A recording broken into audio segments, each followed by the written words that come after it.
13번 문제 보시면 고압식 이산화탄소 소화 약재 저장 용기의 충전비에 대해서 물어봤습니다. 여기서 키포인트는 저장 용기의 충전비가 되겠죠.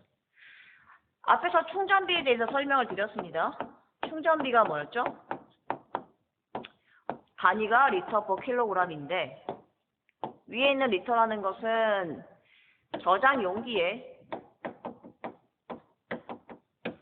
내용적을 의미하고, 그리고 킬로그램은 실제 소화 약재의 양을 의미한다 라고 했습니다.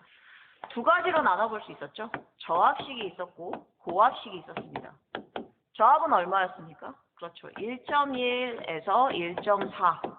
고압식은 1.4 다음이 얼마죠? 그렇죠. 1.5. 2를 넘어가지 않기 때문에 1.9까지가 고압이 되겠죠. 그래서 이 저압식과 고압식을 구분해서 암기를 하시면 되겠습니다. 문제에서는 이제 고압식이라고 했기 때문에 1.5에서 1.9인 4번이 답이 되겠죠. 14번 문제 보도록 하겠습니다. CO2 소화 설비에서 국소 방출 방식에 대해서 물어봤습니다.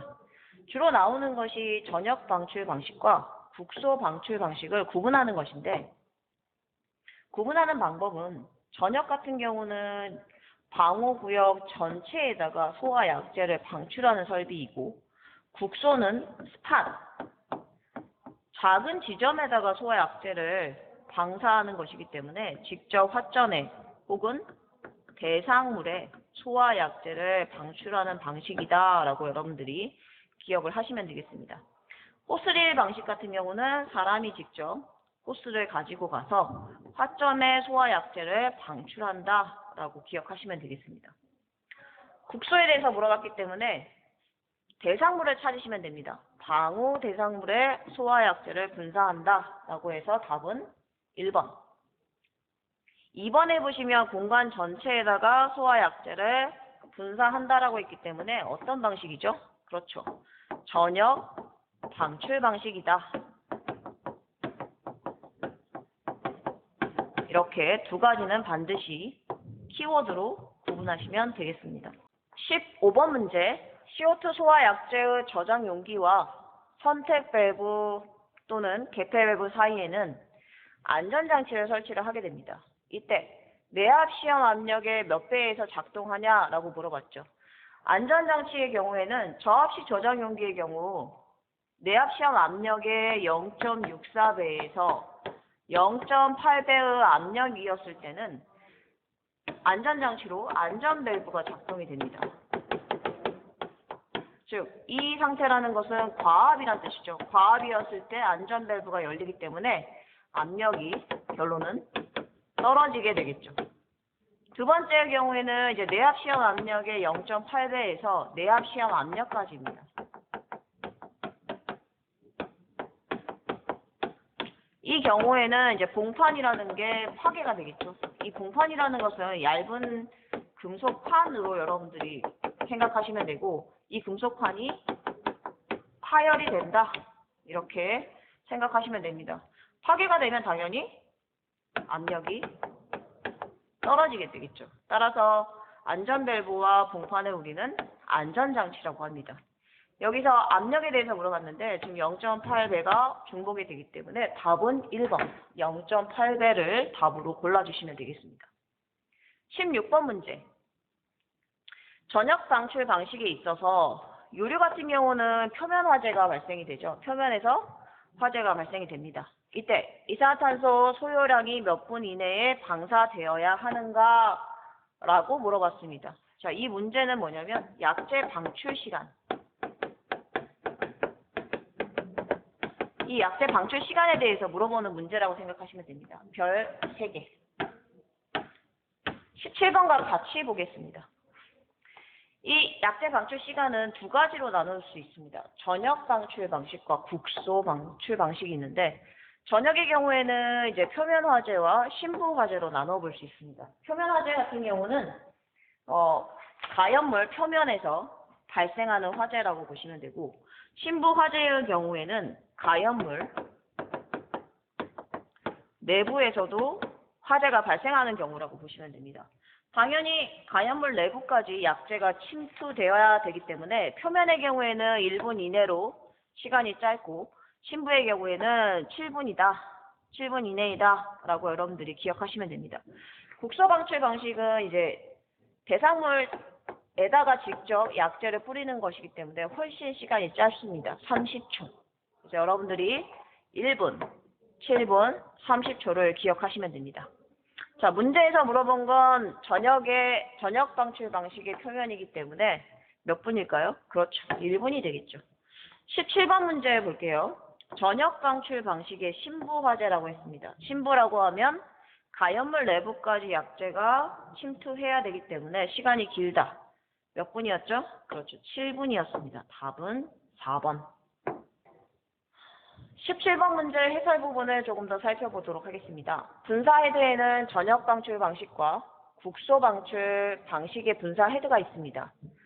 전역 방출 방식의 경우에는 소화 약재가 방호구역 전체에 균일하고 신속하게 확산될 수 있도록 해야 됩니다. 이때 분사 헤드의 방출 압력의 경우에는 2.1MPa 이상으로 최소 2.1 이상이 돼야 된다는 뜻이고, 저압식의 경우에는 1.05MPa 이상이 돼야 됩니다. 별 하나 치도록 하겠습니다. 3번의 경우에는 방출 시간에 대해서 나와 있는데, 전역 방출의 표면 화재의 경우에는 1분이라고 했고, 전역 방출의 심부 화재의 경우에는 가연물 내부까지 약재가 침투해야 되기 때문에 훨씬 길다라고 했습니다. 몇 분이었죠? 그렇죠. 7분이라고 했습니다. 그래서 1분과 7분을 구분하시고, 이 경우에 설계 농도가 2분 이내에 30%까지 도달해야 된다는 단서가 있습니다.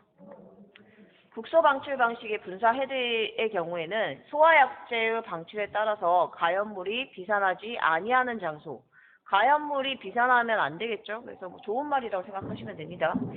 이때 몇 초 이내? 그렇죠. 시간이 훨씬 짧았습니다. 30초 이내 방출할 수 있는 것으로 해야 할 것이라는 기준이 있습니다. 18번 문제 보도록 하겠습니다. CO2 소화 설비 동관에 대해서 물어봤는데, 이 동관은 이음매가 없는 동관을 사용해야 되고, 고압식의 경우와 저압식의 경우 압력값이 정해져 있습니다. 고압식의 경우에는 16.5MPa 이상, 저압식의 경우에는 3.75MPa 이상의 압력에 견딜 수 있는 동관을 사용해야 된다는 기준이 있기 때문에 여러분들이 165와 375를 기억하시면 됩니다. 16.5, 3.75. 위에 건 고압이고 아래 건 저압이 되겠습니다. 답은 1번. 해설 부분에 배관의 설치 기준에 대해서 보도록 하겠습니다. 배관은 당연히 전용으로 해야 되겠죠. 전용의 반대말이 뭘까요? 그렇죠. 겸용이죠. 겸용은 안 되고 전용. 한 가지 용도로만 배관을 써야 되며, 설치 기준표가 굉장히 중요합니다. 별 3개. 노란색으로 표시되어 있는 부분을 여러분들이 숫자를 기억하시면 되겠습니다. 동관의 경우에는 고압식과 저압식의 압력값이 정해져 있는데, 고압식은 165, 저압식은 375가 되겠습니다. 16.5와 375를 기억하시고, 고압식은 16.5MPa 이상의 압력에 견딜 수 있어야 되겠죠. 동관이 터지면 안 되기 때문에. 저압식의 경우에는 3.75 이상의 압력에 견딜 수 있는 것으로 해야 된다는 설치 기준이 있습니다.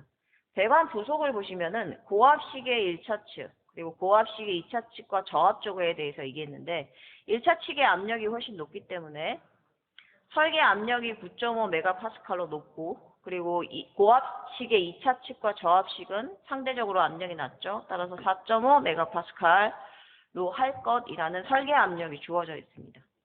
19번 문제. CO2 소화약재 저장 용기의 설치 기준으로 옳지 않는 거 물어봤습니다. 이것도 자주 출제되는 문제가 되겠죠.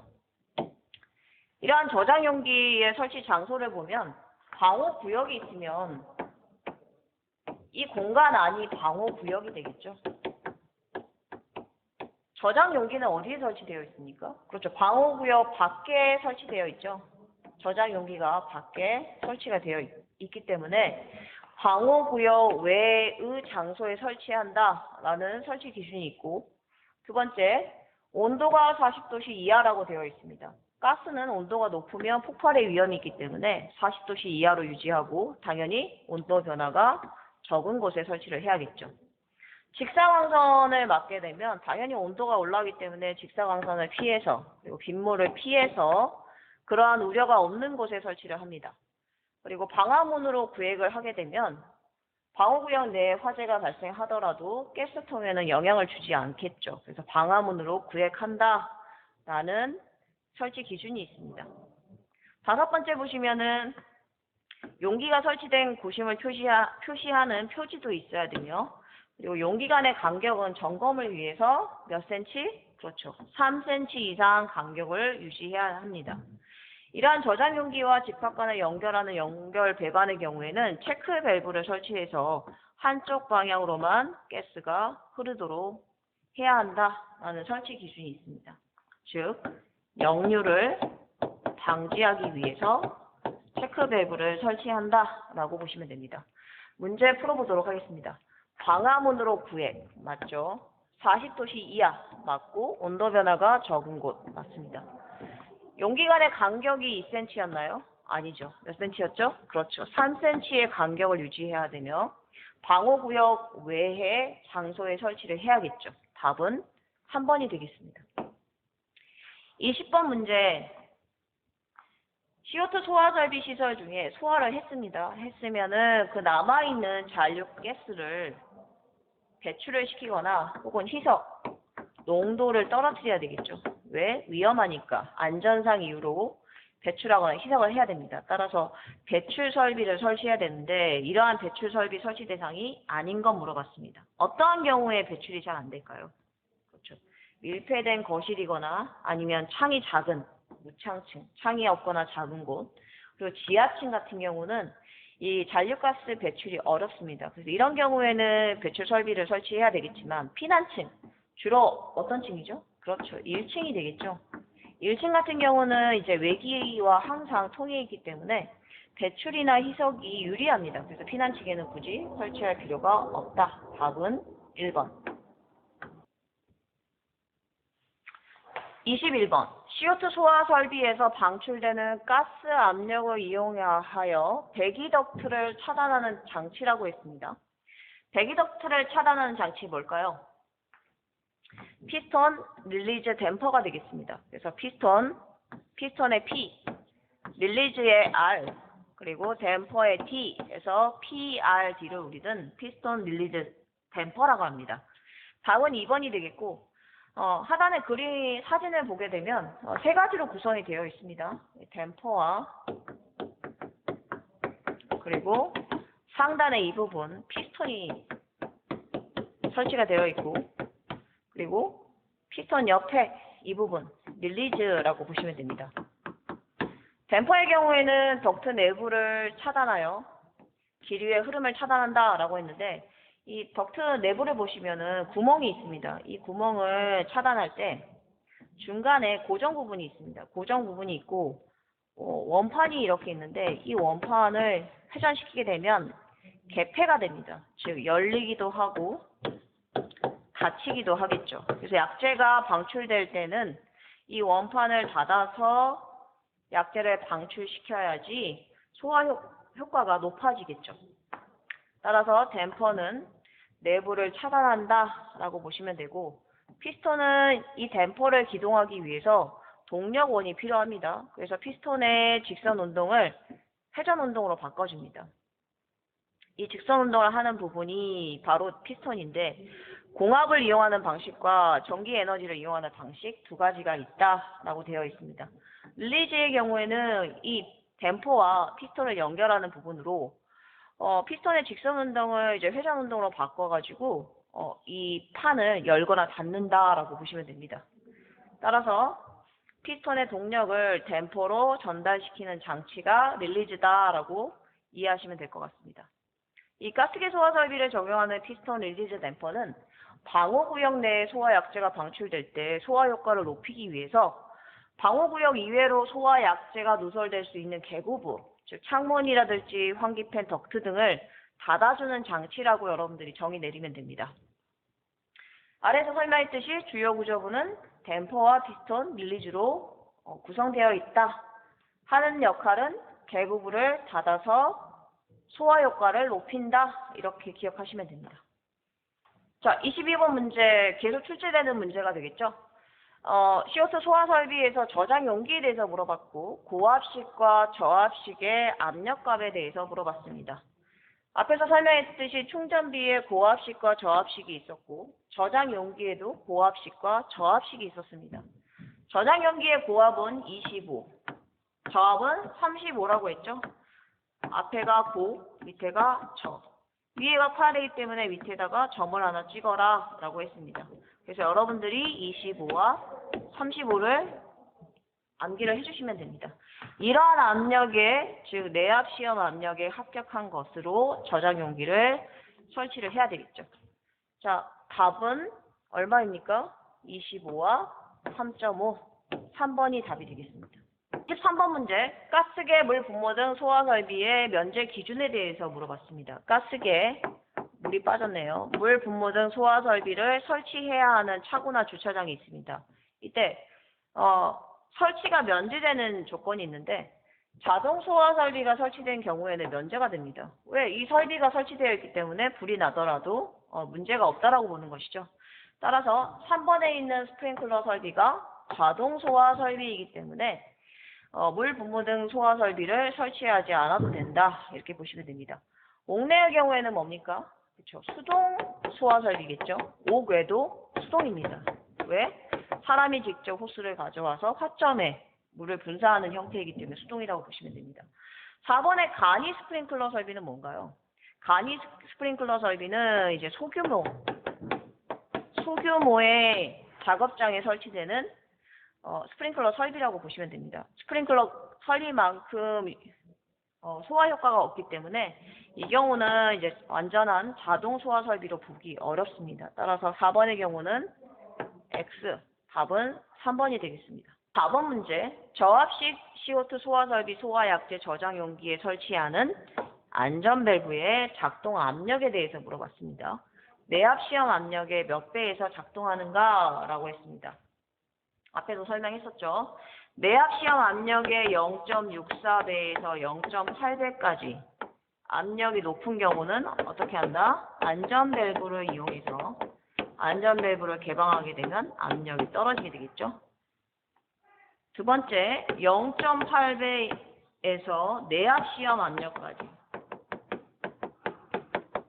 내압 시험 압력까지 갔다는 건 굉장히 높은 압력이라는 뜻이죠. 이때는 뭐가 작동합니까? 그렇죠. 봉판이 파괴가 되면서 압력이 떨어지게 됩니다.